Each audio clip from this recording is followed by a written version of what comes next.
अस्सलामुअलैकुम नाज़रीन, इमरान याकूब खान साहब के साथ मैं हूँ ज़ैनब जतोई और प्रोग्राम व्यू पॉइंट में खुश आमदीद कहती हूँ।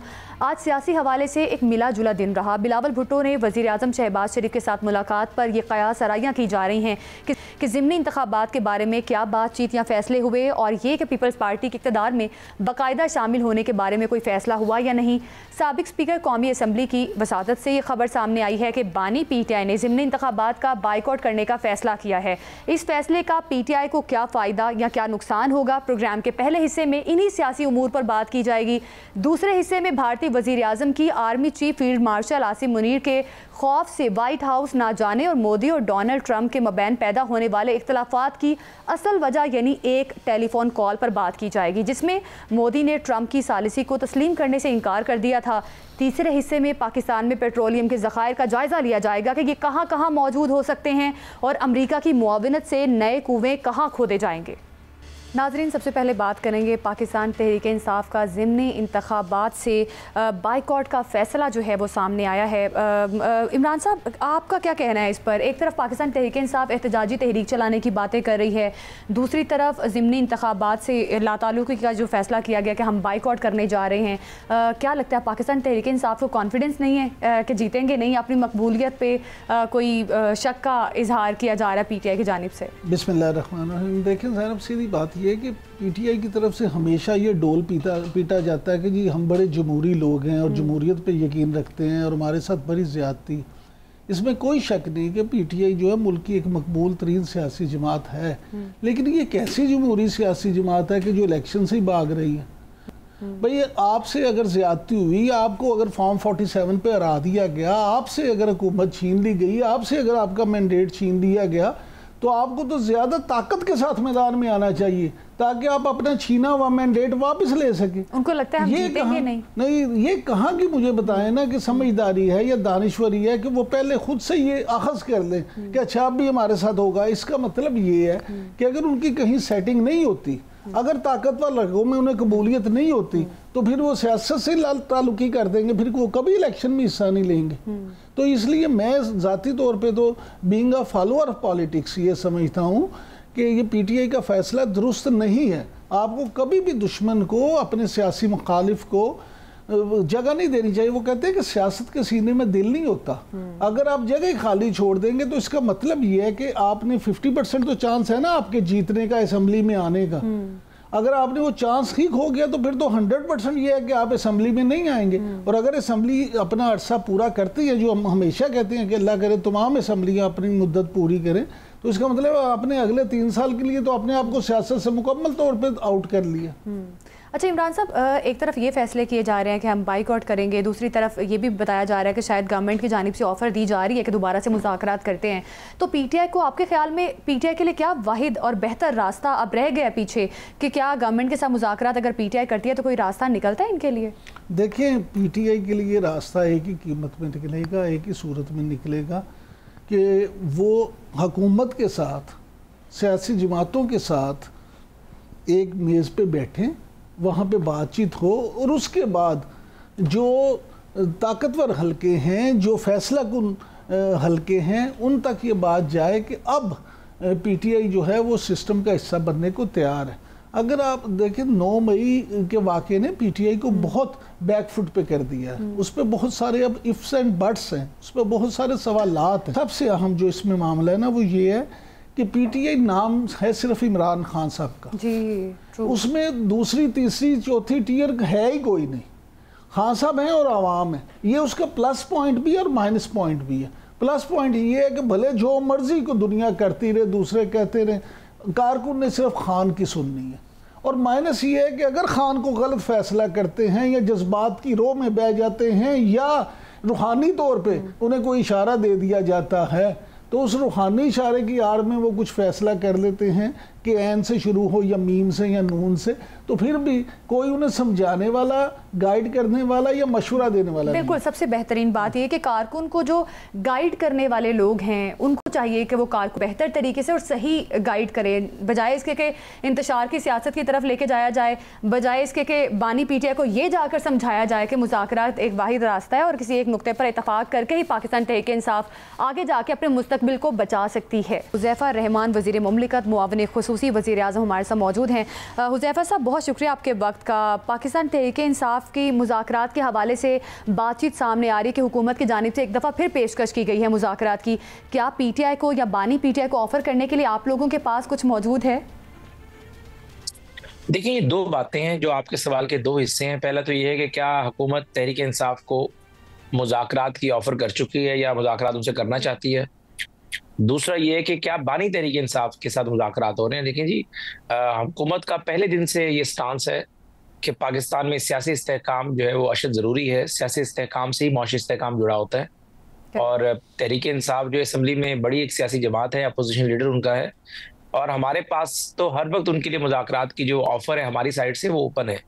और आपको याद होगा कि हमारे कायद मियां मोहम्मद नवाज शरीफ साहब ने कमेटी भी बनाई थी जिस दौरान सनाउल्लाह खान और इरफान सदीकी साहब उस कमेटी का हिस्सा थे और मुज़ाकरात से ये भाग गए। उसके बाद फिर आपको याद होगा कि पार्लियामेंट में इन्होंने बात की, बैरिस्टर गौहर साहब ने, तो उसके बाद वज़ीर-ए-आज़म साहब ने कहा जी बिल्कुल मुज़ाकरात होने चाहिए, हम इसको वेलकम करते हैं। जबकि बात है कि बानी तहरीक इंसाफ को हम क्या ऑफर करेंगे। बानी तहरीक इंसाफ को तो हम यही कह सकते हैं कि उनकी सजाएं हैं, वो ज़ाहिर है चाहे वो 190 मिलियन पाउंड केस का हो, चाहे 9 मई का ट्रायल उनका हो या बाकी चीजें हो, ये सारी कोर्ट से सजाएं हैं उन्हें।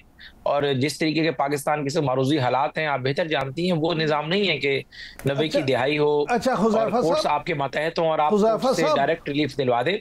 उन्हें रिलीफ कोर्ट अदालतों नहीं देना है। अच्छा हुज़ैफ़ा साहब, अदालतें उन्हें रिलीफ देंगी, आप मुज़ाकरात के लिए तैयार हैं, लेकिन कुछ दिन पहले आपने एक TV शो में जिक्र किया कि इमरान खान को डील की पेशकश की गई थी। वो यूरोप जाना चाहते हैं, UK जाना चाहते हैं, लेकिन उनसे ये कहा गया कि आप मिडिल ईस्ट में कहीं चले जाएं, यूरोप आपको नहीं भेजा जा सकता। तो ये सारा क्या मामला है, इस पे ज़रा रोशनी डालें। बहुत शुक्रिया इमरान साहब। आप खुद चूंकि ब्रॉडकास्टिंग के आदमी हैं, अगर आप मेरे तीनों इंटरव्यूज या 2 इंटरव्यूज निकाल कर देख लें, एक तो वो जाहिर है एक इंटरव्यू जो मैंने पहला इंटरव्यू दिया था उसमें मेरे साथ एक और गेस्ट भी थे, लेकिन मैं उसका गिला नहीं करता। जब उन्होंने प्रोग्राम ऑन एयर किया तो उसको एडिट करके वो नहीं थे और मुझे अकेले को जो है फिर उन्होंने वो सोलो अंदाज में उसको शेयर किया। और टोटल अगर आप मेरा इंटरव्यू देख लें, एक तो उसमें मैंने बात ही यही रखी कि बानी तहरीक इंसाफ की ख्वाहिश है और वो हमेशा कोशिश करते रहे हैं कि उन्हें किसी तरीके की डील मिल जाए, और लेकिन हुकूमत उन्हें किसी तरह की डील देने की ख्वाह नहीं है। और जो बात ये कही गई कि हमने ऑफर की, मैंने ये नहीं कहा हमने ऑफर की, मैंने कहा कि उनके लिए काफी बिजनेसमैन दोस्त बाहर से आए थे, मगरबी ममालिक से आते रहे, तो ये तजवीज भी आई थी कि उन्हें किसी गल्फ मुल्क या कहीं भेज दिया जाए। तो दुनिया का कोई मुल्क उनकी गारंटी देने को तैयार नहीं है, लेकिन ये उस वक्त की बातें जब उन्हें अदालतों से सजाएं नहीं हुई थी। इस वक्त आपको खुद पता है, आप खुद एक इन्वेस्टिगेटिव जर्नलिस्ट रहे हैं, कि उन्हें अदालतों ने सजाएं दी हुई हैं। उन अदालतों की सजाओं का जो ट्रायल कोर्ट का फैसला है वो हाई कोर्ट के अंदर है। इन हालात में हुकूमत किसी भी तरीके से उन्हें कोई रिलीफ नहीं दे सकती। यानी for the sake of argument, अगर बानी तहरीक इंसाफ की अपनी हुकूमत भी आ जाए मरकज में, तो वो उन्हें कैसे रिलीफ देगी, कैसे छोड़ेगी? उसके लिए भी रास्ता हाई कोर्ट है, अदालतें मौजूद हैं। अच्छा, नवाज शरीफ साहब को जब आपको पता है कि सजाएं दी गई,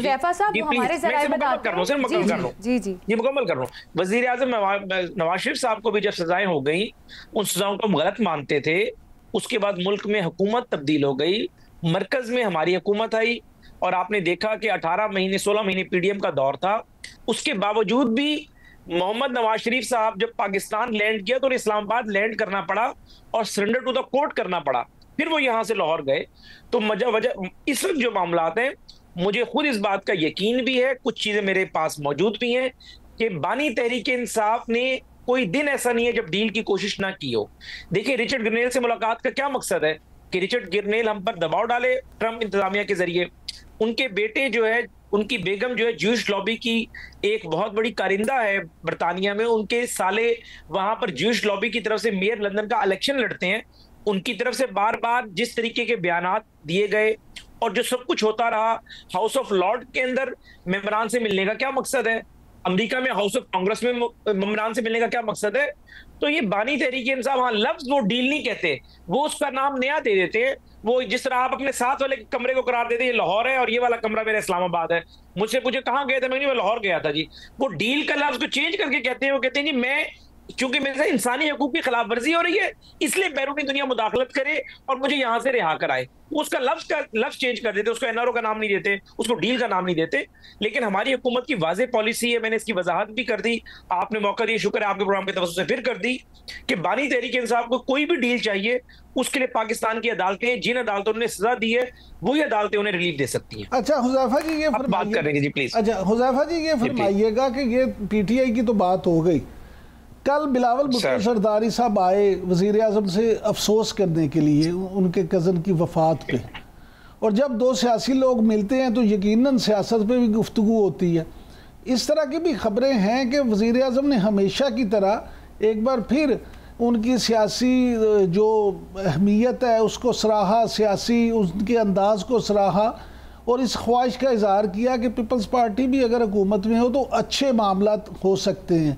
और दूसरी तरफ ये भी है कि बिलावल भुट्टो जरदारी और पीपल्स पार्टी खुसूसन पंजाब में कुछ नाला नज़र आते हैं कि शायद ब्यूरोक्रेसी उनकी उस तरह से बात नहीं मानती, इवन गवर्नर हाउस की तरफ से भी दिए गए अहकामात को नज़रअंदाज कर दिया जाता है। इस पे आप क्या कहेंगे? क्या पीपल्स पार्टी हुकूमत में शामिल हो रही है? जी आपकी मालूमात बिल्कुल ठीक है इमरान याकूब साहब। एक तो बिल्कुल पीपल्स पार्टी नाला है पंजाब के हवाले से, उनके तहफ़्फ़ुज़ात हैं जो एक इत्तेहादी के होते हैं। बिल्कुल बिल्कुल वो ये नहीं है कि कोई उस नाराजगी से हम अलहदा हो जाएंगे। गवर्नर साहब के भी तहफ़्फ़ुज़ात हैं, हम तक पहुंचे हैं, और ख़ास तौर पे मुल्तान में आप बिल्कुल ठीक कह रहे हैं, उनके जो अरकान पार्लियामेंट है गिलानी साहिबान का एतराज़ है कि ब्यूरोक्रेसी हमारी बात नहीं सुनती। और वज़ीर आज़म साहब भी जब मुलाकात हो पीपल्स पार्टी की आदत से ये तजवीज़ देते हैं कि आप और हम अलाई हैं, अगर आप चाहें हमारे साथ मरकज़ में भी वजारतें लेना चाहें तो हम आपको वेलकम करेंगे और मिलजुल कर मुल्क को मसाइल से निकालेंगे। लेकिन कल की जो मुलाकात थी वो सोनली बिल्कुल प्राइवेट मुलाकात थी, लेकिन वज़ीर आज़म साहब का स्टाइल है कि वो अपने सियासी लोगों को ज़रा साथ रखते हैं। ये चेयरमैन बिलावल जो है, उनके वालिद ने उन्हें कहा या खुद उनके दिमाग में आया, उनके वालिद पहले ताज़ियत कर गए थे, फिर वो कल अपनी बहन के साथ आए ताज़ियत करने। तो आपको याद होगा कि जितने अहम सियासी फैसलों में कहीं आपको जो है वो बख्तावर आसफा नज़र नहीं आती, तो वो बेसिकली वो उन जगहों पर अपने भाई के साथ होती हैं जहां उनका प्राइवेट ताल्लुक हो, ज़ाती ताल्लुक हो। तो एक अच्छी रिवायात है, ज़ाहिर बेनज़ीर भुट्टो साहब की ट्रेनिंग है, तो बेनज़ीर भुट्टो साहिबा की ट्रेनिंग की नज़र आई कि कल वो आए, वज़ीर आज़म साहब ने ताज़ियत की। बाकी कोई ऐसी बात सियासी बात नहीं, उन्होंने गिले शिकवे कल किए। लेकिन अमूमी तौर पर पीपल्स पार्टी को हमसे गिला रहता है कि मरकज में उनकी हम ज़ाहिर ख्याल रखते हैं, लेकिन सूबे में उनकी इतना सुनी नहीं जाती जो सुननी चाहिए। अच्छा आप हुज़ैफा साहब क्योंकि बेनज़ीर का जिक्र किया, मोहतरमा बेनज़ीर भुट्टो साहिबा जो थी, आपको भी आपके इल्म में होगा कि वो बिलावल भुट्टो जरदारी साहब को सियासत में लाने के हक में नहीं थी। वो अपने तीनों बच्चों में से आसफा भुट्टो साहिबा को सियासत में लाने के हक में थी, और उनके ख्याल में वो बेहतर तौर पे सियासत में हो सकती थी। इसलिए पीपल्स पार्टी जो है अब बड़ी उसके माजरत के साथ, लेकिन पीपल्स पार्टी के भी जो सियासी मामलात हैं उनमें आसफा भुट्टो को काफ़ी अच्छे तरीके से इन किया जा रहा है। जी ठीक कह रहे हैं आप इमरान याकूब साहब, और ज़ाहिर है आपने उन दिनों बेनज़ीर भुट्टो साहिबा से आपके मरासिम भी रहे, इंटरव्यूज़ भी आपने किए, और ज़ाहिर है तब ये बिलावल और आसफा और बख्तावर मैडम ये सारे छोटे थे। बिलावल साहब के साथ जिस तरीके से आसफा मैडम ने गुज़श्ता कुछ अरसे में अपने आप को कैरी किया है और अपने आप को रेलिवेंट बनाया है, और उन्होंने अपने वालिद की तवज्जो वाकई गेन की है, और इवन के बिलावल साहब भी अब उन्हें कहते हैं कि वाकई आप जो है सियासत के लिए एक बिल्कुल भरपूर फिट जो है वो स्टफ है, और इसलिए आपने देखा कि उन्हें पार्लियामेंट में भी लेकर आए हैं। लेकिन जो मुझे दिखाई देता है कि ज़ाहिर पार्टी को लीड बिलावल साहब ही करेंगे, लेकिन बहन भाइयों का इतना मोहब्बत प्यार है, और आसफा साहिबा का जो अपना एक शेर होगा वो लेंगी। मुमकिन है मुस्तकबिल में वो वज़ीर आला सिंध हों अपनी पार्टी की तरफ से। हुज़ैफा जी मैं सिर्फ मुख्तसर से एक बात कर दूं, फिर मौजू को आगे बढ़ाते हैं। आपको याद होगा कि जब आसफा भुट्टो जरदारी को ये कहा गया चंद साल पहले कि आप सियासत में आएँ, तो उन्होंने बाकायदा इस वक्त मिसाल दी, और उन्होंने कहा कि मैं दोबारा अपनी वालदा और मामू मुर्तज़ा भुट्टो वाला एपिसोड दोहराना नहीं चाहती। मैं नहीं चाहती कि उस तरह के ख़ानदान में हालात हो, और वो सियासत में आने को तैयार नहीं थी। फिर आसफ अली जरदारी साहब ने, बिलावल भुट्टो साहब ने और इनकी फुप्पो ने, तीनों ने समझाया, इवन सनम भुट्टो साहबा ने उसमें आके अपना रोल अदा किया और फिर वो इस पे रजामंद हुई। आप ठीक कह रहे हैं, बड़ी क्लासिफाइड मालूमात है आपके पास, जो ज़ाहिर है सिर्फ फैमिली के चंद लोगों को या बहुत पार्टी के 2-4 लोगों को पता है। आप बिल्कुल दुरुस्त फरमा रहे हैं और ये बिल्कुल ऐसे ही हुआ था। जी थैंक यू। अच्छा हुज़ैफा साहब, आपने ब्यूरोक्रेसी से नाराज़गी के हवाले से अभी कुछ देर पहले बात की। हमने देखा कि वज़ीर दिफा ख्वाजा आसिफ भी काफ़ी ज़्यादा ब्यूरोक्रेसी पर नाला है। अभी एक रिपोर्ट के मुताबिक ये भी बताया जा रहा है कि वज़ीर आला मरियम नवाज शरीफ ने ये कहा है कि ब्यूरोक्रेसी के तकर्रुर तबादलों के हवाले से कोई भी सियासी प्रेशर जो है वो बर्दाश्त नहीं किया जाएगा। तो ये बताइए कि पंजाब के हवाले से ये जो पैदा होने वाली कशीदा सूरत हाल है, इस पर आप क्या कॉमेंट करेंगे? देखिए, ख्वाजा आसिफ साहब हमारे सीनियर हैं, पार्टी में उम्र में भी बहुत बड़े हैं, लेकिन मेरा अपना एक तरीक़ेकार रहा है। जमात से हमें भी इख्तलाफ हो जाता है, नाराज़गी भी हो जाती है, बिल्कुल, लेकिन जो जमात से इख्तलाफ और नाराज़गी की बात है वो बंद कमरे में अच्छी लगती है। और मैं समझता हूँ कि मियाँ शहबाज शरीफ साहब हों चाहे मियाँ नवाज शरीफ साहब हों, क़यादत हमें इतना मौका भी देती है और इतना लिबर्टी भी देती है कि खुलकर बंद कमरे में तनकीद और सख्त से सख्त बात भी सुन लेती है। तो ऐसी बातों को मीडिया पे ना आती तो ज़्यादा बेहतर था। और मैडम मरियम नवाज के हवाले से मैं स्पेसिफिकली कहूँगा कि अगर तो जो पैमाना उनका ख्वाजा आसिफ साहब के लिए, हुज़ैफा रहमान के लिए अगर अपने किसी करीबी के लिए मुख्तलिफ हो तो फिर तो हम गिला भी करें। लेकिन मुझे खुद पता है पंजाब में कोई अफसर चीफ सेक्रेटरी या वैसे मैनेज होकर लग गया हो तो मुझे नहीं पता वो उस सिस्टम के अंदर आ गया हो, वरना मैडम मरियम नवाज साहिबा ने मुकम्मल चीफ सेक्रेटरी और आईजी को बिल्कुल मुकम्मल कर रहा हूँ, चीफ सेक्रेटरी और आईजी को मुकम्मल अख्तियार दिया गया है और वो जो नाम लेकर आते हैं मैडम उसको वेट करती हैं और खुद लगाती हैं। और सियालकोट में भी जो एक देखें वाकया हुआ, एक बड़ी बात होती है, आप जिस हुकूमत का हिस्सा हो या जिस हुकूमत को आप लीड कर रही हो, अगर आपको पता चले कि एक मेरा एडीसीआर करप्शन कर रहा है, उस पर आप एक एक्शन लें और स्टैंड लें और किसी भी तरीके के सियासी दबाव को मुल्क से खातिर ना रखें, इसे अप्रिशिएट करना चाहिए। बाकी ज़ाहिर है हुज़ैफा साहब, मुख्तलिफ सियासतदानों का इख्तलाफ भी हो सकता है उस एक्शन से। ख्वाजा साहब का भी, ख्वाजा साहब ने जरा खुलकर नहीं कहा, अभी सारी स्पेकुलेशंस ही हैं। जी हुज़ैफा साहब, ये सब तो इसमें कोई दूसरी राय नहीं कि ये अच्छा इक़दाम है, लेकिन ख्वाजा आसिफ साहब का एतराज़ किसी को लिगवाने पे नहीं है, उनकी नाराज़गी तो उतारने पे है। वो तो ये कहते हैं कि ज़िला सियालकोट में उनकी मर्जी के बगैर उनके मनपसंद अफसर को हटाया क्यों गया? वो कहते हैं मेरे हल्के में ऐसा क्यों हो रहा है, मेरे हल्के में मेरे से क्यों नहीं इजाजत ली जा रही? मैं इसमें सिर्फ इतना कहूंगा कि ख्वाजा आसिफ साहब ज़ाहिर हमारे सीनियर हैं, बड़े हैं, हम उन्हें देख के सियासत में आए, सियासत कर रहे हैं, उनका इतना बड़ा कद काट है, इतना बड़ा स्टेचर है, एक एडीसीआर के खिलाफ एक्शन के मामले पर मुमकिन है कहीं पर अगर उनसे पूछना चाहिए था, नहीं पूछा गया, तो इस बात को इतना बड़ा मेरे ख्याल से ना बनाते इशू तो ज्यादा बेहतर होता। ख्वाजा साहब का कद बहुत बड़ा है, इवन कि चीफ सेक्रेटरी पंजाब के मामले में भी अगर वो ख्वाजा साहब की मर्जी से लगा हुआ उसको हटा दिया जाए तो ख्वाजा साहब का कद बहुत बड़ा है, मेरे ख्याल से इसको इतना ज्यादा इशू नहीं बनना चाहिए था। बिल्कुल इतना बड़ा इशू नहीं बनना चाहिए। सियासी और जो सियासत से मुतालिक बहुत बड़ी बातें होती हैं वो बंद दरवाज़ों में ही तय करनी चाहिए, ना कि मीडिया पर आकर। बहुत शुक्रिया आपका हुज़ैफा साहब, आप हमें इस हवाले से बता रहे थे। इमरान साहब, अब आपका क्या कमेंट है इस तमाम तर मामले पर, जिस तरह से हुज़ैफा साहब ने बात की कि मरियम नवाज़ पंजाब में जो ये तकर्रियों के हवाले से ब्यूरोक्रेट्स के ये बड़ा अच्छा इकदाम है, क्योंकि हमने देखा कि साबिका गवर्नमेंट पर भी ये इल्ज़ाम था कि अपने मनपसंद ब्यूरोक्रेट्स को तैनात किया जाता था। और फराग होगी जिसकी सबसे बड़ी मिसाल है कि वो ट्रांसफ़र पोस्टिंग में उनका बड़ा अहम किरदार था। ज़ैनब, हर दौर में ये होता रहा है, लेकिन ये बात ठीक है, मैं इस बात से 100% मुत्तफिक हूँ, क्योंकि ब्यूरोक्रेसी में बहुत सारे दोस्त हैं और मैं ख़ुद भी आता जाता रहता हूँ मुख्तलिफ ऑफिस में, जगहों पे। इस वक्त नो डाउट कि जब से मरियम नवाज़ वज़ीर आला पंजाब के मनसब पे हैं तो पॉलिटिकल जो पोस्टिंग ट्रांसफ़र थी वो काफ़ी हद तक उनमें कमी आ चुकी है, तकरीबन ना होने के बराबर। MPs MNs वज़ीर जो हैं वो जब जाके चीफ मिनिस्टर से कहते हैं इसको बदल दें, तो वो पहला सवाल पूछती है क्यों। बिल्कुल। और उसके बाद फिर अगर पुलिस के मुतल्लिका हो तो वो IG पंजाब से कहती हैं कि इसकी इंक्वायरी करें, इस इशू को देखें, और अगर चीफ सेक्रेटरी के मुतल्लिका हो तो ब्यूरोक्रेसी के मुतल्लिका तो वो उनको कहती हैं। लेकिन ऐसे फैसले में मरियम नवाज को वजीर दिफा को भी एतमाद में लेना चाहिए था। वजीर दिफा की नाराजगी की ये भी एक वजह है कि मुझे इस फैसले में इशू ये नहीं है। मामला ये है कि ये अब मामला ना इस तरह से है कि देखें, एक तो ये कि ख्वाजा साहब की जो नाराज़गी है वो उसको देखना ये होगा कि क्या वो जायज़ है।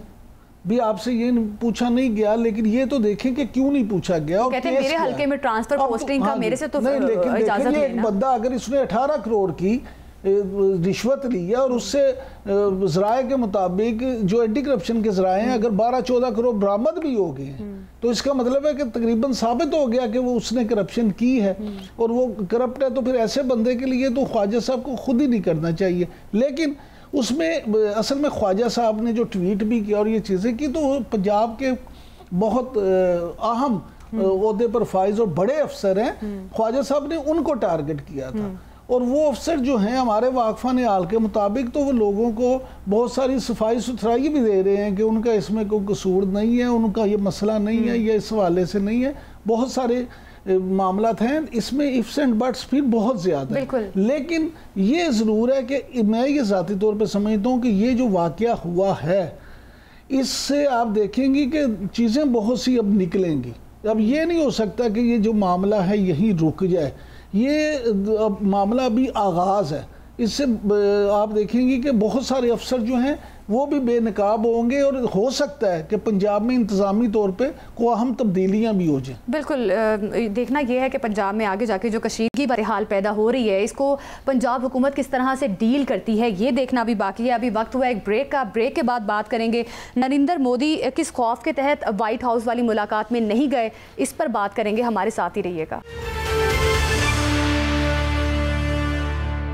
पाकिस्तान ने भारतीय तैयारे गिराए, इस बात की तस्दीक ना सिर्फ पाकिस्तान बल्कि इंटरनेशनल मीडिया ने भी की। इवन हम बात करें रॉयटर्स, BBC और मुख्तलिफ मीडिया आउटलेट्स की जानिब से इस बात की तस्दीक की गई कि पाकिस्तान की जानिब से भारत के तैयारे गिराए गए हैं।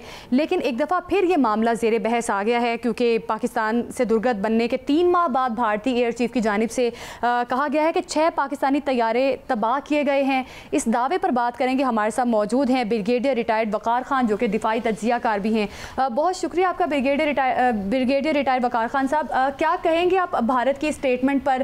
पहले इवन हम बात करें भारतीय जनरल अनिल चौहान साहब की, उन्होंने भी तस्दीक की थी कि पाकिस्तान ने भारत के तैयारे गिराए। लेकिन अब ये जो 6 पाकिस्तानी तैयारे गिराने के हवाले से भारतीय अस्करी क़यादत कह रही है, इसको आप किस तरह से देख रहे हैं? आई थिंक इसमें 3-4 रीजन हैं कि अभी भारत की मिलिट्री को पोलिटिकली क्यों इस्तेमाल किया जा रहा है। एक तो आई थिंक ट्रंप ने इनका दिमाग खराब कर दिया है, बार बार जिक्र करके कि भारत के तैयारे भी गिरे, उसने सुलह कराई, तो उसका एक बहुत बड़ा प्रेशर बना हुआ इंटरनेशनल। फिर आपने देखा कि इस चीज को ऑलमोस्ट 3 महीने हो गए हैं और मैं ये कहता हूँ कि कोई भी मिलिट्री कमांडर, मतलब एयर चीफ तो बहुत बड़ी चीज होता है, इवन उससे स्क्वाड्रन लीडर है या लेट्स से कोई ब्रिगेड कमांडर है जैसे हम लोग थे, आपको विद इन जो है ना आवर्स अगर मिनट्स नहीं पता चल जाता है कि आपके आउटफिट ने क्या किया जब क्लैश होता है। तो air chief marshal AP Singh को बड़ा क्लियरली पता था डे 1 को जब ये क्लैश हुआ कि उनके साथ क्या हुआ है। और लेटर ऑन ये लोग गए, उन्होंने मिलते की 2 दिन तो इनके आपने खुद सुना इस CDS हैं जनरल चौहान, उन्होंने एक्नॉलेज किया कि 2 दिन हमारी एयरफोर्स ने फ्लाइंग ही नहीं की। तो ये जिस तरह मर्जी करते हैं। अभी आई थिंक चूंकि प्रेशर बना हुआ है लोकसभा में, अभी आप देखें उसका मॉनसून सेशन चल रहा है लोकसभा का भारत का, और सबसे लंबा सेशन तो सबसे इम्पोर्टेंट होता है और उसमें ऑपोजिशन ने डिमांड किया कि ऑपरेशन सिंदूर पे बातचीत की गई। वहां पे इनके अपने MPs जो है प्रूफ्स लेके आए। एक उनके हैं पंजाब के, उन्होंने बकायदा दिखाया कि रफेल की उन्होंने खुद जाके तस्वीर ली है। उसके बाद साउथ से केरला से एक MP थे, उन्होंने बताया जी कि हमारे 5 जहाज गिरे। इस तरह सुब्रमण्यम स्वामी कह चुके हैं। तो देयर लॉट ऑफ प्रेशर, बल्कि अभी तो ये हालत हो चुकी है कि थोड़ा मैं ऐड कर दूं, बात लंबी हो जाएगी कि RSS की एक SOP है कि 75 साल के बाद आपकी पब्लिक ऑफिस होल्ड नहीं कर सकते। अगले महीने की 17 तारीख को मोदी साहब की 75वीं सालगिरह है। So just look at the pressure जिसके अंडर इसको पोलिटिकल गवर्नमेंट है और मिलिट्री है। अच्छा, तो मेरे ख्याल में उन्होंने आगे किया है। मैं खान साहब ये आपसे यही सवाल, एग्जैक्टली यही सवाल पूछना चाह रहा था कि क्या RSS का इस वक्त इतना दबाव है, और वो जो हमेशा से जब से मोदी साहब आए हैं वो जो हिंदुत्व का प्रचार कर रहे थे अखंड भारत का, अब उनके अपने ही गले पड़ गया है कि उस प्रेशर में उनको इस तरह की ओल फोल चीज़ें कहने पे वो मजबूर हो गए। और ये भी खबरें हैं कि शायद एयर चीफ जो है इस दबाव में उनसे इस्तीफा भी ले लिया जाए। जी बिल्कुल, आई एग्री 100%। क्योंकि देखिए इसमें सबसे पहले जो मोहन भगवत हैं RSS का हेड है, उसने एक बड़ा जुमला बोला था कोई आई थिंक 1.5 महीना पहले कि अगर आपको 75 साल की उम्र में कोई शॉल उड़ा दे तो फिर आपको घर चले जाना चाहिए। एंड अभी तो बड़ा ओपन देखिए सुब्रमण्यम स्वामी अभी तक RSS का मेंबर है और ये मोदी गवर्नमेंट में के जमाने में इनका इकोनॉमी का एडवाइजर भी रहा एंड इज वेरी स्ट्रॉन्ग। हालांकि बड़ा एंटी पाकिस्तान है, वो बड़ा क्लियरली कह चुका है कि डिलीवर नहीं कर चुका ना इकोनॉमी पे ना लट से पाकिस्तान को टेम करने पे, और जो जग अंसाई हुई है, जो आइसोलेशन, देखें ट्रम्प को इतना वो नहीं है कि आप कहें जी को सिर्फ बड़ बोला एंड ऑल दैट। 36 टाइम उसने कहा। अभी अजरबैजान और आर्मीनिया की आई थिंक एक पीस अकॉर्ड हुआ, उसमें बैठे हुए थे, अगेन ही मेंशन। तो इसका मतलब है कि वो अभी इनका लिटरली नाक रगड़ रहा है कि आप एक्नॉलेज करें। सुनने में आया कि अगर भारत ज्यादा क्यों करेगा तो फिर शायद जो ऑडियो टेप्स हैं बाहर आ जाएंगी जब ये मिन्नत अल्लाह कर रहे हैं। तो ये इनका देखें वतीरा रहा है। मैं इनको मेंशन कर रहा था इंटरेस्टिंगली, एक पॉलिटिकल एंगल भी। अभी मैंने और इनका एक चीफ मार्शल था बेसिकली RKS भदौरिया, अभी लास्ट था, इससे पहले हमने इकट्ठे कोर्स किया था बांग्लादेश में, तो he was a kind of friend. तो वो अभी बीजेपी उसने ज्वाइन कर लिया। जस्ट इमेजिन के रिटायर होने के बाद इनको इंसेंटिव भी दिया जाता है, और ये भी एक ट्रेंड बन गया। तो इनकी आई थिंक काफी सारी पेनिट्रेशन हो चुकी है। और ACM AP सिंह के बारे में ये भी खबर आई थी कि इसको आई थिंक कुछ स्क्वाड्रन लीडिंग कमांडर कोर्ट भी लगाई थी जब ये हुआ कि आपने हमारे हाथ क्यों बांधे वगैरह वगैरह। तो ये आई थिंक टोटल नाअहली है। मैंने इनको भी रिपब्लिक TV पे था भी आपसे प्रोग्राम से पहले, और वहां भी ये शाउटिंग मैच चल रहा था और लोग हंस रहे थे लिटरली कि यार फॉर गॉड से कि अगर आप 3 महीने बाद एक चीफ को कह रहे हैं कोमे से बाहर आए आप, यदि आपको आज पता चला, you should have known it. देखें ये वो लड़ाई है मैं लैड के जिसको लाइव देखा है सैटेलाइट्स के जरिए अमेरिका ने, चाइना ने, रशिया ने, फ्रांस ने, शायद इजराइल ने, भारत ने और पाकिस्तान, ये लाइव ऊपर से नजर आई है। आजकल जिस तरह हमारे आपको याद होगा ने कहा था कि कोई भी चीज वो एक वेक्टर वो जनरेट करती। अच्छा ब्रिगेडियर साहब, ये तो इसमें कोई शक नहीं कि अब सैटेलाइट के जरिए चीजें साफ नजर आ रही होती हैं, और फिर डिजिटाइजिंग के इस दौर में आपको तैयारों की मूवमेंट भी सामने नजर आ रही होती है, इसमें तो कोई शक नहीं। लेकिन इस पे जो हमारे वजीर दिफा हैं ख्वाजा आसिफ साहब, उन्होंने तो चैलेंज कर दिया भारत को कि अच्छा जी अगर ये बात है तो आप इन्वेंट्री ले आए अपने तैयारों की, हम भी ले आते हैं और दिखा दें आप कि आपने कहाँ हमारे को चीज़ तबाह की और हमने आपके कहाँ पे ये तैयारे तबाह किए। तो इसका अब उनके पास क्या जवाब हो सकता है? ये देखें ये पोस्ट ट्रुथ का टाइम है। अभी कल परसों एक मीडिया वर्कशॉप में थे NDU में, वहाँ यही बात हो रही कि आप एक पोस्ट ट्रुथ एरा में हैं जहाँ पे लेट्स से अगर भारत की मिसाल है, एक लीडर है RSS जो झूठ पे, अभी देखें उनके वोटर फ्रॉड का आ रहा है, बेशुमार चीजें बाहर आ रही कि झूठ पे मबनी टोटल सियासत है, झूठ पे बेस करके सारे इनके ऑपरेशन हैं। अल्लाह लेलानिया ये झूठ बोलते हैं चूंकि इनके नंबर ज्यादा हैं और उनका गोदी मीडिया जो है कॉर्पोरेट इंडिया बैंक रोल करता है। तो आई थिंक ख्वाजा आसिफ साहब ने बड़ा जबरदस्त ऑफर दी है। ये लास्ट टाइम इनको जब इन्होंने हमारे साथ लेट्स बालाकोट वाला किया था तो उसमें भी अभी देखें अभिनंदन को शूट डाउन किया गया, उसके बाद उसको परेड करा के भेजा गया, उसको आपने वीर चक्कर भी दे दिया और उसके बाद ग्रुप कैप्टन बना दिया फॉर गॉड सेक। तो मैं हैरान हूं कि यार एक बंदे को अरेस्ट करना चाहिए था, यार तुमने नाक कटवा दी भारत की।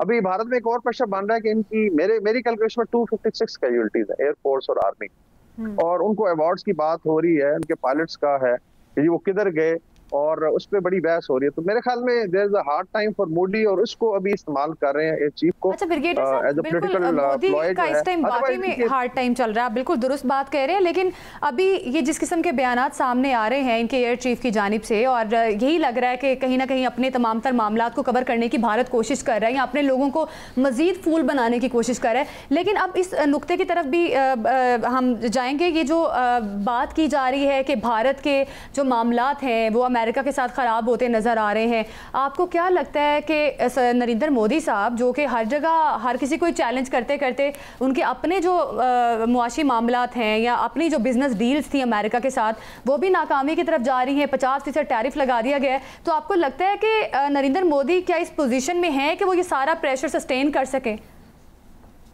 आई थिंक ये भी एक रीजन है। अभी आप अगर जाएं भारतीय मीडिया पे, एक तो पाकिस्तान डिस्कस हो, दूसरा ट्रंप डिस्कस हो रहे हैं। और याद है आपको इसने 2 बड़ी बड़ी रैलीज की, एक भारत में अमेरिका में की थी हाउडी मोदी, और माय फ्रेंड डोनाल्ड ट्रंप बोला था, और अभी सारी अपोजिशन कहती है डोनाल्ड ट्रंप, आपने बोला था माय फ्रेंड। फिर यहाँ पे उन्होंने कहा था जी अब की बार ट्रंप सरकार अमेरिका में आके, तो ये लोग कह रहे हैं जी कि आपने बड़ा फ्रेंड किया था। आई थिंक अमेरिका ने एक एस्टेब्लिशमेंट में एक realise, it's not only Trump, कि भारत को आपने खड़ा किया था as a counter weight to China, आपने क्वाड में उसको मेंबरशिप दी और था कि जी शायद चाइना को बॉर्डर पे भी काउंटर करेगा और क्वाड में खुल के सामने आएगा। बट जब पाकिस्तान से देखें अभी पिछले 6 साल में 3 आप कह लें क्लैश में, एक स्विफ्ट टॉट है जिसको डेफिनेटली अपने टाइम का ये अच्छा खासा एयर क्लैश था, फिर चाइना ने इनका एरिया लिया तकरीबन 4,500 स्क्वायर किलोमीटर 2020 में, और अभी 25 तो 6 ईयर्स में भारत की मिलिट्री और पोलिटिकल जो माइट है एक्सपोज हो, एक्चुअली इनका बबल फट गया। तो अमेरिका को आई थिंक रियलाइजेशन हुई है कि ये किसी काम की नहीं है, ना इनकी मिलिट्री ना पोलिटिकल लीडरशिप। दूसरा ये दोगले लोग हैं, इवन ब्राजील वाज सेइंग कि ये ट्रोजन हॉर्स है, ब्रिक्स के अंदर से निकालो। जो असलहे और तैयारों के हवाले से इनकी डील्स चल रही थी भारत की अमेरिका के साथ, तो अभी ये बात बड़ी गौर तलब है कि आखिर वजह सिर्फ यही है कि भारत रशिया से तेल ले रहा है, यही एक वजह है नाराजगी की मोदी की और ट्रंप साहब की, या इसके अलावा भी कोई और वजूहात शामिल है इसमें? आई थिंक भारत को डिस्कार्ड किया जाए। देखें, पुतिन के साथ तो शायद अलास्का में अभी मीट भी होने जा रही है। अभी यूएई के आई थिंक प्रेसिडेंट गए हुए थे जो है MBZ जो है, और वहां पे आई थिंक बातचीत चली उनके थ्रू, जो है शायद वो पुतिन से मिले हैं। और अभी ये खबर ट्रंप ने आई थिंक खुद ट्वीट किया है with in coming days Alaska में। तो इसका मतलब है कि इवन रशिया के साथ पैचअप हो जाएगा, भारत को डिस्कार्ड कर दिया जाएगा, and that's why I think there is lot of pressure. बाकी डील्स की जो बात है, भारतीय वज़ीर आज़म नरेंद्र मोदी साहब तो टेलीफोनिक गुफ्तगू कर रहे हैं पुतिन साहब से, और स्ट्रेटेजिक शराकतदारी पर बातचीत हो रही है। लेकिन वही है ना, देखिए मैं इनको बता रहा था कि कल आपके डिप्टी चीफ ऑफ आर्मी साहब ने कहा था कि 1 फ्रंट 3 एडवर्सरी, और चाइना को आप गालियां दे रहे थे। आज वो SCO में उसने बुला लिया, तो भागे भागे जा रहे हैं, और जयशंकर ने जाके मिन्नतें की हैं। रशियन ने भी आई थिंक इनको, जब ईरान पे हमला हुआ और इंडिया ने सपोर्ट करना शुरू किया इसराइल को, इवन पाकिस्तान पे अटैक हो तो रशिया ने को सपोर्ट नहीं किया था, बिकॉज ये ग्लोबल साउथ के 2 मुल्क हैं जो फ्रंट पे है। और अगर IMEC को देखें, जो कॉरिडोर आ रहे हैं उसमें रशिया और चाइना के इंटरेस्ट के अगेंस्ट है अगर ईरान पे या पाकिस्तान पे हमला होता है, and India took the other side. तो ये मेरे ख्याल में they are being kicked from all side. F-35 इनको कोई भी नहीं देगा। जो इंसल्ट इन्होंने कराई है रफाल की और Su-30 की, अभी कोई इनको देने को तैयार नहीं है कि एम्बैरस हो जाएंगे, मिलिट्री उनकी मार्केट डाउन हो जाती है। That is the reason. बाकी जो है देखें, टेररिस्ट वगैरह का है, वो अभी प्रेशराइज करेंगे, इनसे डील शायद करा भी लें। लेकिन फिलहाल ब्रिगेडियर साहब ये फरमाइएगा कि पाकिस्तान को F-35 मिल जाएंगे जी? I don't know, I am not privy to it कि कोई ऑफर हुई है। हाँ, ये जरूर है अपग्रेडेड F-16 की बात हो रही है, जो कदगन थी शायद डिफेंसिवली यूज नहीं हो सकता, वो शायद हटा ली जाए, बिकॉज डेफिनेटली F-16 अगर मॉडिफाइड जो है, जो अगले ब्लॉक्स के हैं 52 या जो भी है, वो अभी भी करामत है, बिकॉज कुछ ना कुछ गैप है। बट अदरवाइज इंशाल्लाह we are going for generation जो फाइटर जेट्स हैं शायद। लेकिन ब्रिगेडियर साहब, अब field marshal general Asim Munir साहब का जो दोबारा दौरा अमेरिका, जिसकी बड़ी खबरें आ रही हैं, तो वो जब जाएंगे दोबारा, तो अमेरिका बहादुर तो अब उनसे और पाकिस्तान से खुश भी बहुत है, तो फिर कुछ ना कुछ तो मिलेगा ना। तो उसमें उम्मीद तो की जा रही है कि शायद पाकिस्तान के लिए खुशखबरियां आ जाएं। जिसमें डेफिनेटली पॉसिबिलिटी, बल्कि मैं एयर डिफेंस के इनके एक्सपर्ट हैं अमेरिका के, उनका बड़ा interesting comment actually. He said कि जी get hold of Pakistan army and air force and conquer the world. तो उसे यहाँ तक कह दिया था कि यार ये है काम की फौज और एयरफोर्स। थोड़ा सा पहले की मैं बात कर रहा हूँ, तो दे डू बिलीव कि ये तगड़े लोग हैं, और पाकिस्तान को top gun of south Asia कहा जा रहा है। आप मिडिल ईस्ट देख लें, वेस्ट में देख लें, in the heart of their heart people are convinced. देखें, एसिमेट्रिकली हमारी डेफिनेटली फोर्स कम थी, इकोनॉमी छोटी है, भारत से बड़ा मुल्क है, लेकिन अगर आप दांत खट्टे कर देते हैं बड़े, उसकी आई थिंक इवन आपका दुश्मन जो है या न्यूट्रल जो होते हैं फेंसिटर्स, दे अप्रिशिएट। जापान से लेके अभी कल मीडिया वर्कशॉप में बात हो रही थी, मैंने पूरा मैप दिखाया कि ओवरवेलमिंग सपोर्ट थी पाकिस्तान के लिए फ्रॉम ईस्ट टू वेस्ट जो है, एंड पीपल अप्रिशिएटेड, चाहे अफ्रीका हो चाहे अमेरिका हो। अच्छा ब्रिगेडियर साहब, आपने जापान का जिक्र किया, तो अब तो 20 साल के बाद पाकिस्तान के वजीर आजम को जापान का दौरा कर रहे हैं, तो इस दौरे को आप किस नज़र से देखते हैं? ये देखें, जापान के साथ बड़े हिस्टोरिकल है relationship. At time people forget it. ये सिर्फ वो नहीं है, जब जापान को बाद में लेट्स से वॉर के बाद रीस्ट्रक्चर किया जा रहा था, तो इनका एक बहुत बड़ा लोन था। जितने भी एलाइज थे उनको क्रेडिट दिया गया था जी के बिकॉज उनकी फोर्सेस जो है उन पे जापान अटैक किया था। साउथ एशिया के जो आप कह लें शेयर था, उसमें पाकिस्तान का भी शेयर था। पाकिस्तान आई थिंक अयूब खान ने उसमें कर्जा जो था, एक्चुअली कर्जा था जापान का couple of million of dollar, उसको माफ कर दिया। तो उस वक्त से वो भी बड़े आई थिंक है। दूसरा, पाकिस्तानी डायस्पोरा ने बड़ा काम किया है जापान के अंदर, बड़ा इज्जत की निगाह से देखा इवन सुनामी में। एंड देन जो हमारी डिप्लोमेटिक और मिलिट्री रिलेशनशिप है, अभी भी उनके लोग भी इधर आते हैं, हमारे लोग भी जाते हैं, एक बड़ा स्ट्रॉन्ग बॉन्डेज है। और कोई इस तरह नहीं है कि जापान ब्लॉक पॉलिटिक्स का। तो अभी भी आप देख लें कि उनकी जो गाड़ियां हैं या उनकी टेक्नोलॉजी है पाकिस्तान में, अभी तक आई थिंक बड़ी कदर की निगाह से उन्होंने कारखाने लगाए। बात करेंगे और आपको कमेंट इस पर भी लेना बड़ा जरूरी है। अमेरिकी सदर की मुलाकात होने जा रही है अगले जुमे रशियन सदर से। क्या लगता है इस मुलाकात में टेक्सास जाना है रूसी सदर को, जाएंगे वो वहां पर? जी, I think they are going to जो है अपना अलास्का में शायद हो रही है। हाँ। और चूंकि अगर प्रेसिडेंट ट्रम्प ने अनाउंस कर दिया है और प्रेसिडेंट पुतिन ने भी जब मुलाकात की बात है। तो वहाँ पे एक मैसेज भी दिया गया एज अ कॉमन फ्रेंड। तो मेरे ख्याल में चीजें बड़ी जल्दी रिजॉल्व हो जाएंगी। आई थिंक रशिया की काफी सारी शराइत यूक्रेन रशिया वॉर, लेकिन सर इसमें जो देखें ज़ेलेंस्की साहब का भी जो बयान आया है, तो आप क्या समझते हैं कि यूक्रेन रशिया का जो मामला है इस मुलाकात से पहले उसका कोई नतीजा निकल आएगा? क्योंकि इतने बड़ी जो मुलाकात होती है आमतौर पे 99% चीज़ें तो पहले से तय होती हैं, वहाँ तो रस्मी ऐलान होना होते हैं। जी बिल्कुल, आपकी बात सही है कि इससे पहले देखें ट्रंप साहब ने जब आए थे उस वक्त कहा था yes there is an establishment जो नेटो की, एक तो यूएस एस्टैब्लिशमेंट है, बाय एंड लार्ज जो यूएस एस्टैब्लिशमेंट को तो ट्रंप ने कायल कर लिया बिकॉज उसमें बड़ा लॉस हो रहा है यूरोप का भी। एंड दे बिलीव एक्चुअली के व्हाइट्स के दरमियान लड़ाई, तो दोनों तरफ व्हाइट्स मारे जा रहे हैं। ये भी ट्रंप का आप देखें रोजाना वो काउंट करते रहते हैं लोग मारे जा। तो मेरे ख्याल में रशिया की कुछ शराइत मानी जाएंगी डीमिलिटराइजेशन। देखिए ज़ेलेंस्की तो चाहेगा बिकॉज ज़ेलेंस्की का तो कोई फ्यूचर नहीं है। अगर पीस हो जाता है तो वहाँ पे ऑलरेडी आई थिंक इलेक्शन की भी तैयारी हो रही है because he is technically an illegitimate president from the Ukrainian point of view, I am not saying it. तो वहाँ पे भी इशू बन रहा है कि जी अभी आप किसी और के हवाले करें, वॉर को खत्म करें। देयर इज और यूरोप की the heart of their heart है कि रशिया की कौन सी शराइत जो है वो आने वाले वक्त में मानी है, रशिया की जानिब से कौन सी शराइत रखी जाती हैं, और क्या यूक्रेन रशिया वॉर का एंड होता हुआ नजर आ रहा है? इस मुलाकात में किसी एक नुक्ते पर क्या इत्तफाक किया जा सकता है? बहुत शुक्रिया आपका ब्रिगेडियर रिटायर्ड वकार खान साहब, आप हमें इस हवाले से बता रहे थे। अभी वक्त हुआ है ब्रेक का, ब्रेक के बाद बात करेंगे पेट्रोलियम मसनूआत जो हैं और इसके पाकिस्तान में कहाँ कहाँ ज़खायर मौजूद हैं और किस तरह से इनको दरियाफ्त किया जाएगा, ये देखना होगा।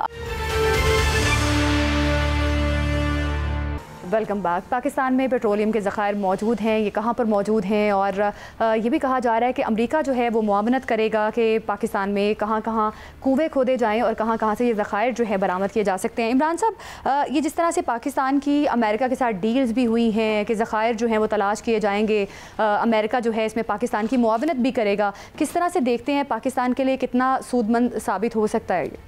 देखें ज़ैनब, ये अल्लाह करे कि जो ख़बरें आ रही हैं और जिस तरह से दावे किए जा रहे हैं, अल्लाह करे ये सच साबित हो, तो ये आपको बता दूं कि असल में ये गेम चेंजर साबित हो। ये ज़खायर हैं कहाँ पर? ज़खायर पाकिस्तान में ही हैं। और देखें वज़ीर पेट्रोलियम जो हैं अली परवेज़ मलिक साहब, उन्होंने तो दावा भी किया है कि अब उनका तो ये कह रहे हैं कि इंटरनेशनल स्टडीज़ ये बात साबित कर चुकी है कि पाकिस्तान में तेल और गैस के वसी ज़खायर मौजूद हैं। और अमरीकी कंपनी जो है उसकी तरफ से भी जो आया, और ख़ास तौर पर ये देखें कि जो यूएस एनर्जी इंफॉर्मेशन एडमिनिस्ट्रेशन की रिपोर्ट है उसने भी ये कहा कि पाकिस्तान में 9 अरब बैरल तेल के ज़खायर मौजूद हैं। अब ये कहना, और फिर पाकिस्तान पेट्रोलियम इंफॉर्मेशन सर्विसेज जो है उन्होंने भी कहा है कि पाकिस्तान में तेल के ज़खायर जो हैं वो 2 करोड़ 38 लाख बैरल तक हैं। तो ये अगर सारी चीज़ें हम देखें, इन अदाद-ओ-शुमार को देखें, तो आप एक चीज़ को समझें कि ये जो इंडस बेस है हमारी, उस पर यह कहा जा रहा है कि इतने ज़्यादा हैं और ज़ेरे ज़मीन और ज़ेरे समुंदर, तो वो अगर वो सारे निकल आए तो फिर अल्लाह की रहमत से पाकिस्तान तो जो है ना वो उसको तरक्की करने से और उसको मुआशी तौर पर मुस्तहकम होने से कोई रोक नहीं सकता। फिर तो शायद आपकी करेंसी जो है ना वो इतना स्टैंड कट जाएगी कि आप जो है ना आपको किसी और चीज़ की ज़रूरत ही नहीं रहेगी।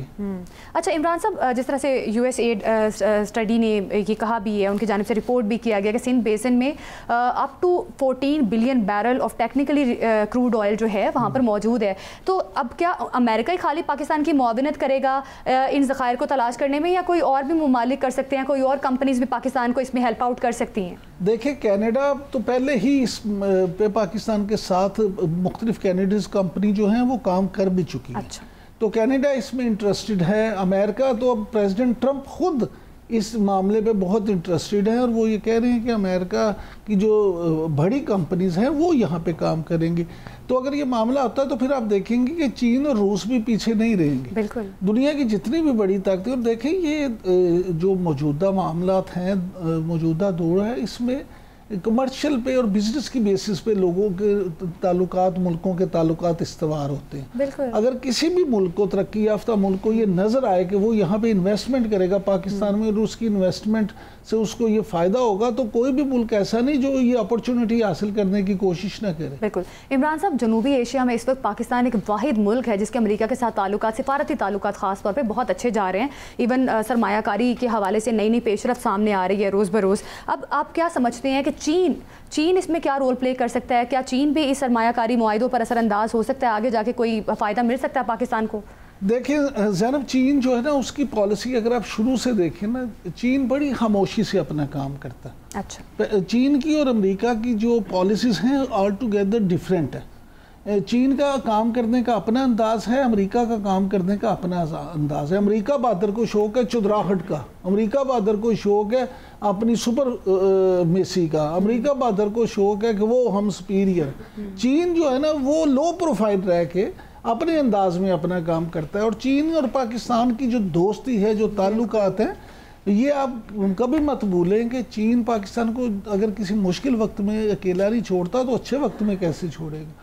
चीन जो है वो यहाँ इन्वेस्टमेंट बहुत बढ़ाएगा। और यहाँ जब चीन देखें, ये जो वन बेल्ट रोड वाला मंसूबा है, सिल्क रूट वाला मंसूबा और सी पैक, ये जिस तरह से चीन चाहता है कि ग्वादर से और कराची से सीधा अफगानिस्तान भी अब तो शामिल है, तो उसके साथ आप देखें।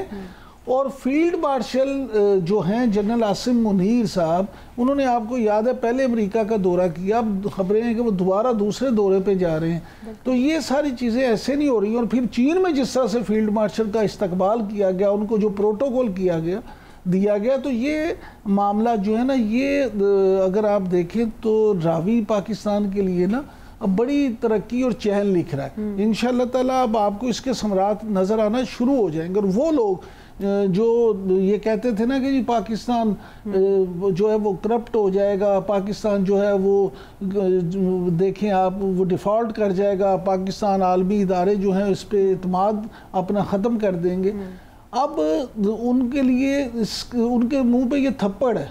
आप ये देखेंगे कि अब पाकिस्तान इंशाअल्लाह ताला अगले चंद महीनों में आपको ये चीज़ें बदलती हुई नज़र आएंगी।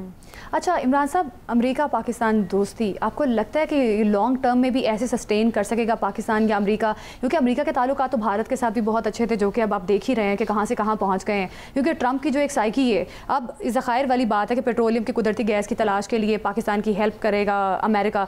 तो ये जो पाकिस्तान अमेरिका के ताल्लुकात है, स्ट्रेटेजिक शराकत दारी है, आप समझते हैं कि ये लॉन्ग टर्म में सस्टेन रह सकेगी, रहेगी?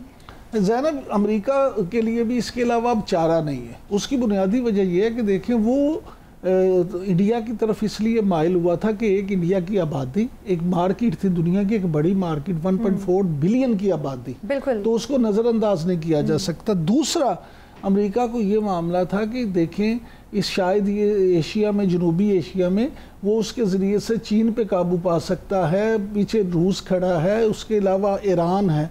लेकिन अब हालात ये हैं कि जब पाकिस्तान ने पिटाई की इंडिया की, और जिस तरह से इंडिया का जो हाल हुआ, उसके बाद पूरी दुनिया पे यहाँ हो गया कि पाकिस्तान तो माशाल्लाह उससे कहीं बेहतर है, कहीं मजबूत है। और फिर अमेरिका पाकिस्तान को पहले माजी में कई दफ़ा आजमा भी चुका है, वो दहशतगर्दी के ख़िलाफ़ जंग हो या उस तरह के कोई भी मामला हो। लिहाजा अमेरिका को ये सूट ये करता है कि पाकिस्तान के साथ उसके ताल्लुकात बेहतर हो। क्योंकि देखें, चीन के साथ पाकिस्तान के ताल्लुकात बहुत बेहतर हैं, ईरान के साथ हम बहुत बेहतर हैं, तुर्की वैसे ही हमारा भाई है, रशिया के साथ हम पहले से अब ताल्लुकात बेहतर। तो जब अमेरिका इस खित्ते में अगर अपने ताल्लुकात इन मुल्कों के साथ बेहतर करना चाहेगा, तो पाकिस्तान हर उस मौके पे मुश्किल वक्त में उसके लिए मीडिएटर का किरदार अदा कर सकता है। बिल्कुल। इमरान साहब, come on the point again, अब तजारती ताल्लुकात की हम बात कर रहे हैं, अमेरिका पाकिस्तान के किन इलाकों में तवानाई के ज़खायर तलाश कर रहा है, ये बताइए कि पाकिस्तान में इंडस बेसिन की आपने बात की, इसके अलावा पाकिस्तान में कौन कौन से ऐसे इलाके हैं जहाँ पर तवानाई के ज़खायर मौजूद हैं? देखें, बलूचिस्तान को हम भूल जाते हैं। बलूचिस्तान, हाँ जी, बलूचिस्तान जो है ना, उसके नीचे तो लोग जो है माहिरीन, वो तो ये कहते हैं कि बलूचिस्तान में ऐसे तेल के गैस के कुएं हैं जो ईरान के कुओं के साथ जा मिलते हैं। यानी अगर वहाँ पे ये काम किया जाए तो शायद ईरान की तरह आपके पास बहुत बड़े ज़खायर वहाँ भी दरियाफ्त हो सकते हैं। फिर मादनियात की दौलत जो है, वो रेकोटेक का मंसूबा हो या बहुत सारे दूसरे दीगर मंसूबे, वहाँ पे मादनियात में आप बहुत ज़्यादा जो है चीज़ें हासिल कर सकते हैं। तो पाकिस्तान ने अगर यही इस दफ़ा आप ये देखें, इस वक्त फील्ड मार्शल जो हैं उनका और SIFC का ज़्यादा जोर था मिनरल्स पे, माइंस एंड मिनरल्स पे। वफाकी हुकूमत इस हवाले से खुद वज़ीर-ए-आज़म मियाँ शहबाज शरीफ जो हैं, उनका बड़ा इसमें ज़ाती तौर पे भी इंटरेस्ट है। तो ये अगर हम माइंस एंड मिनरल्स को अच्छे तरीके से डील कर देते हैं और इसमें मेहनत थोड़ी सी कर दे। ये थोड़ा टाइम टेकिंग प्रोसेस ज़रूर होता है, ये नहीं होता कि इधर से कॉपी डाली उधर से फ़ोटोकॉपी निकल है। ये कागज़ फ़ोटोकॉपी वाला मामला नहीं है, ये टाइम टेकिंग काम है। लेकिन अगर हम इस करने में कामयाब हो गए तो फिर इंशाअल्लाह ताला पाकिस्तान को तरक्की से कोई नहीं रोक सकता। बिल्कुल, पाकिस्तान अपने सिफारती ताल्लुकात को इस्तेमाल करके अपने तिजारती ताल्लुकात हैं मुख्तलिफ ममालिक के साथ उनमें बेहतरी लाने की कोशिश कर रहा है और अमरीका के साथ जो ताल्लुकात हैं वो तो इस्तेमाल हो ही रहे हैं, लेकिन तिजारती लिहाज से अगर देखा जाए तो पाकिस्तान के लिए आगे जाके बहुत सारे सरप्राइजेस भी पाकिस्तान को दिए जा सकते हैं। और जिस तरह से अमरीकी कंपनियाँ पेट्रोलियम मसनूआत की और पेट्रोलियम मसनूआत से मुतालिक जो ज़खायर पाकिस्तान में मौजूद हैं पाकिस्तान की मुआवनत कर रही हैं, ये पाकिस्तान के लिए एक बहुत बड़ी अचीवमेंट है। देखना यह है कि आगे जाके पाकिस्तान के लिए क्या नए रास्ते खुलते हैं, पाकिस्तान को किस तरह से अमेरिका इसमें हेल्प आउट करता है और पाकिस्तान की मुआशी जो सूरत हाल है वो किस कदर मुस्तहकम होती है। प्रोग्राम से अभी दीजिए हमें इजाज़त, कल फिर मुलाकात होगी। अल्लाह हाफिज़।